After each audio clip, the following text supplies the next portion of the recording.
అక్కడ గ్రహించవలసింది కర్మలో కొన్ని అంశములు ఉంటాయి. ఒకటి భోగాంశ, రెండవది వృత్యాంశ, మూడవది బీజాంశ అని ప్రతి కర్మకు 3 ఉంటాయి. ఒకటి భోగాంశ అంటే అనుభవం, వృద్ధి అంశ అంటే ఎక్కువ తక్కువలు, ఇంకొకటి బీజాంశ బీజంలా ఉండిపోతుంది, విత్తనంలా ఉంటుంది కర్మ యొక్క బీజం. మనం ఇప్పుడు చేసే పరిష్కారాలు ఏం చేస్తాయంటే కర్మ యొక్క వృద్ధ్యంశను ముందు తగ్గిస్తుందండి. వృద్ధ్యంశ అంటే మనం ఇంత బాధపడాలి అని ఉంటే ఈ చేసిన కర్మ వల్ల బాధ తగ్గుతుంది, అందులో సందేహం లేదు. ఇది ఎలాంటిదంటే అనస్థీషియా ఇచ్చి సర్జరీ చేసినట్లుగా ఒక్కొక్కప్పుడు ఆ తీవ్రతను తప్పకుండా తగ్గిస్తుంది. ఎందుకంటే అదే సమస్య వచ్చిన కొందరు బెంబేలెత్తి పడిపోతారు, అదే సమస్య వచ్చిన కొందరు నిలబడగలరు కదా, అక్కడే గమనిస్తున్నామా.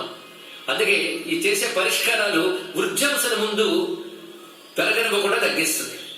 రెండవది ఏం చేస్తుందంటే భోగాంశ అనుభవం. అదేం చేస్తుందంటే ఆ సమయంలో అది సాధారణ ప్రారంధమైతే తొలగించగలదు, అసాధారణ ప్రారంధమైతే మాత్రము దాన్ని తట్టుకునే శక్తిని ఇస్తుంది. అది తెలుసుకోవాల్సింది, తట్టుకునే శక్తిని ప్రసాదిస్తుంది క్రమంగా.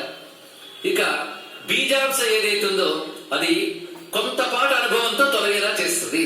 ఈ విధంగా 3 రకములుగా కర్మని ఎలా క్షయం చేస్తే మనం చేసే ఈ కర్మలో తెలుసుకోవాలి. కొంతమంది అంటుంటారు అవశ్యం అనుభవతవ్యం, ప్రారంధ కర్మ అనుభవించక తప్పదు. ఇది ఎలాంటిదంటే ఒక విలుకాడు బాణాన్ని ప్రయోగించిన వెంటనే వచ్చి తగలక తప్పదు, అది మధ్యలో వీళ్ళు ఆపుదామంటే కుదరదు. అలాంటిదే ఇది కూడా అని చెప్తారు. కానీ ప్రారంధమైన కర్మను కూడా మనం కొన్ని సత్కర్మలతో నివారించుకోవచ్చు. ఒకవేళ నివారించుకోలేంత బలీయమైన ప్రారంధమైతే భగవంతుడు వివేకం కలిగించి దాన్ని తట్టుకునే శక్తిని ప్రసాదిస్తాడు. కానీ ఈ కర్మలు వృధా కావు, అది తెలుసుకోవాల్సింది.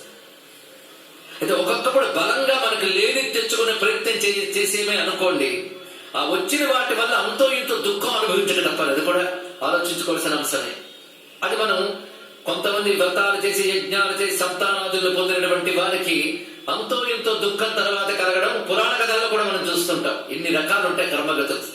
మొత్తానికి ఏ పాపం వల్ల మనకి ఇవాళ ఒకటి సుఖం కలగకుండా పోయిందో ఆ పాపాన్ని తొలగించగలిగే శక్తి ఈ సత్కర్మకు ఉంటుంది కనుక అది ఇవాళ మీకేదో ఫలితం ఇవ్వగలిగిపోయినప్పటికీ కూడా దుఃఖానికి మూలమైన పాపము యొక్క అంశాన్ని క్రమంగా క్షీణింపజేసి అది మనల్ని తరింపజేసే అవకాశం ఉంటుంది.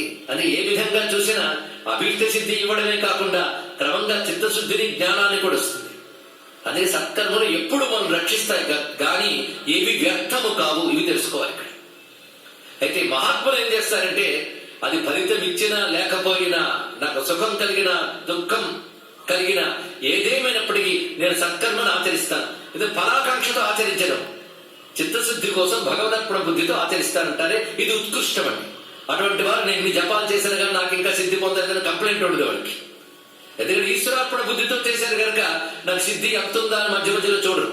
కొంతమంది జపం చేస్తూ మధ్య మధ్యలో చెక్ చేసుకుంటుంటారు, మధ్యలో మణిపూస ఎక్కడి దాకా వచ్చింది అలా మణిపూసను చూసుకుంటూ జపం చేయడం, ఫలితాన్ని చూసుకుంటూ జపం చేసేవాడికి జపం మీద ఏకాగ్రత ఎక్కడ ఉంటుందండి. అది ఫలం మీద దృష్టి ఉన్న వాడికి సాధన మీద దృష్టి తగ్గుతుంది కనుక ఫలం మీద దృష్టి పెట్టకు, సాధన మీద దృష్టి పెట్టున్నాడు భగవంతుడు. అందుకని ఫలం రాదని చెప్పలేదు, ఇది గుర్తుపెట్టుకోండి. ఫలం వస్తుంది, నిష్ఫలమైన కర్మ ఏదీ లేదు. ఫలం రాకుండా ఉంటుందా? వస్తుంది. అది ఎలా వస్తుందో నీకు తెలియదు, ఎలా ఇవ్వాలో భగవంతుడు తెలుసు. అదే ఎరుక నీకు ఉంటే ఇంకా చేసిన కర్మ పట్ల వ్యామోహము అహంకారం ఉండవు. ఇది కర్మ ఎందుకు చేయాలనే విషయంపై ఇంతవరకు మనం చెప్పుకున్నాం. మొత్తానికి మహానుభావుడు వరుణుని ఉద్దేశించి తపస్సు చేయడానికి ఏకాంత స్థలానికి వెళ్ళాడు.